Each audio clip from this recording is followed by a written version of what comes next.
আসসালামু আলাইকুম। স্বাগত সবাইকে এএসটি একাডেমিতে। আজ আমরা কথা বলবো সম্প্রতি সেনাবাহিনীর যে নিয়োগ সার্কুলার প্রকাশিত হয়েছে সেই সার্কুলার নিয়ে আপনি কিভাবে আবেদন করবেন বিস্তারিত আমাদের এই এক ভিডিওতে আপনি পাবেন। কিভাবে টাকা জমা দিবেন এবং কিভাবে আপনি অনলাইনে আবেদন করবেন।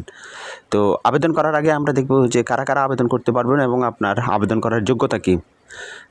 এখানে আমরা দেখতে পাচ্ছি যে প্রথমত হচ্ছে যে কোনো মহিলা আবেদন করতে পারবে না এবারের আবেদনে, এবং দুটি ক্যাটাগরিতে আবেদন গ্রহণ করা হবে। একটি হচ্ছে জেনারেল কোড এবং একটি হচ্ছে সিএলকে অর্থাৎ করণিক কোড। তো যারা জেনারেল কোডে আবেদন করবেন এই তাদের আবেদনের বিস্তারিত আমরা আজকে এই ভিডিওতে আলোচনা করব। তো আর কথা না বাড়িয়ে চলেন আমরা চলে যাই কীভাবে আপনার আবেদনটা করা যাবে। আমি প্রথমেই বলেছি যে কোনো মহিলা এবার আবেদন করতে পারবে না, শুধু পুরুষ প্রার্থীরা আবেদন করতে পারবে। এই তো গেল একটি অপশন। দ্বিতীয়ত হচ্ছে আবেদন করার আপনার যোগ্যতা কী দরকার হবে এবং কত টাকা লাগবে। মূলত আপনার 300 টাকা এবং 300 টাকার সাথে কিছু SMS-এর চার্জ বাবদ আরও 5-6 টাকা লাগতে পারে।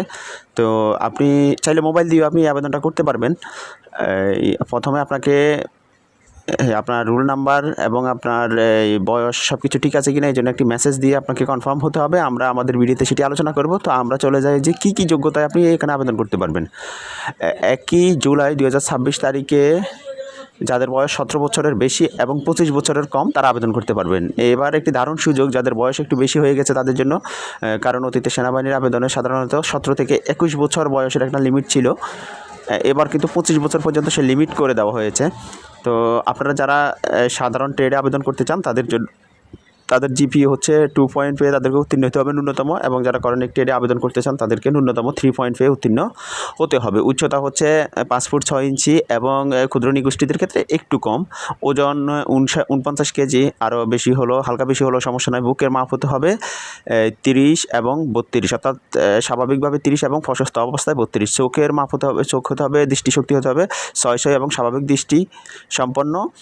স্বাস্থ্য পরীক্ষায় যোগ্য হতে হবে, এটা তারা স্বাস্থ্য পরীক্ষা করবে। সাঁতার আছে, সাঁতারের জন্য অত্যাবশ্যক ন্যূনতম 35 মিটার সাঁতার।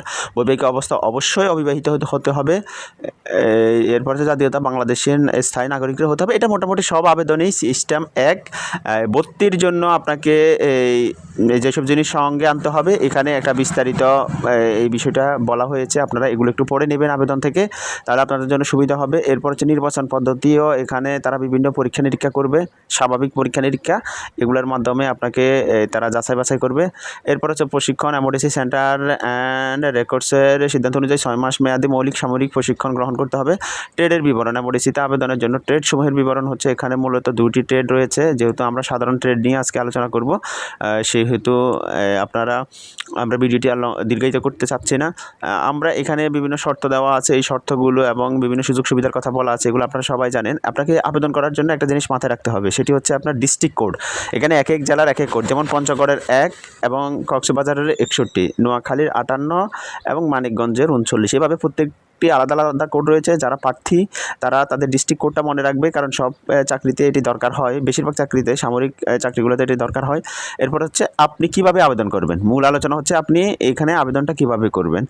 চলুন, আবেদন করতে হলে আপনাকে প্রথমে টেলিটক সিম থেকে একটি মেসেজ পাঠাতে হবে। সেটা হচ্ছে আপনাকে মেসেজটা পাঠাতে হবে, এখানে লিখতে হবে MODC space 3 letter of SSC board. আপনি যে বোর্ড থেকে SSC পাস করছেন, যেমন কুমিল্লা হলে CUM, ঢাকা হলে DHA, এভাবে দিয়ে তারপরে হচ্ছে স্পেস দিয়ে রোল নাম্বারটা, পাসিং ইয়ার, কত সালে আপনি পাস করেছেন সেই পাশের সালটা লিখতে হবে। এরপরে হচ্ছে ডিস্ট্রিক্ট কোড। ওই যে আমি যে ডিস্ট্রিক্ট কোড বলেছি, যাদের নোয়াখালী তারা 58 দিবেন, অন্যান্য ডিস্ট্রিক্ট কোড অন্যান্য কোড দিবেন। তারপর হচ্ছে সাধারণ কোডে যারা ট্রেডে যারা আবেদন করবেন তারা এখানে GD লিখতে হবে, জেনারেল কোড লিখতে হবে। তো উদাহরণ হিসাবে এখানে একটি মেসেজ দেওয়া আছে, আপনি এটা ফলো করতে পারেন। এরপরে হচ্ছে একটি মেসেজ যাওয়ার পরে আপনাকে তারা একটি ফিরতি মেসেজ দিয়ে সেখানে একটি নাম্বার দেবে, সেই নাম্বারটি দিয়ে আপনি আরও একটা মেসেজ করতে হবে। অর্থাৎ আপনি যদি ভর্তির যোগ্য হন তাহলেই তারা আপনাকে কেবল এই মেসেজটা দেবে, ভর্তির যোগ্য না হলে তারা সেটাও বলে দেবে। এটা খুব ভালো সিস্টেম।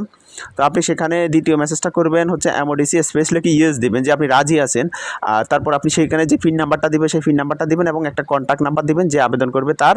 এরপরে আপনি সেটাতে আবার পাঠিয়ে দেবেন 16-222 নাম্বারে ফিরতি আপনাকে একটা কংগ্রাচুলেশন জানিয়ে একটা মেসেজ করবে, মেসেজ করার এবং ওই মেসেজে আপনাকে একটা ইউজার আইডি এবং পিন নাম্বার দেবে। সেই ইউজার আইডি এবং পিন নাম্বারটা আপনি এই লিঙ্কে প্রবেশ করার পরে সেই ইউজার আইডি এবং পিন নাম্বারটা দিয়ে আপনি আপনার আবেদনটা করতে পারবেন। এক্ষেত্রে আপনাকে মনে রাখতে হবে আপনাকে একটা 300 বাই 300 পিক্সেলের ছবি আপলোড করতে হবে। ধন্যবাদ সবাইকে।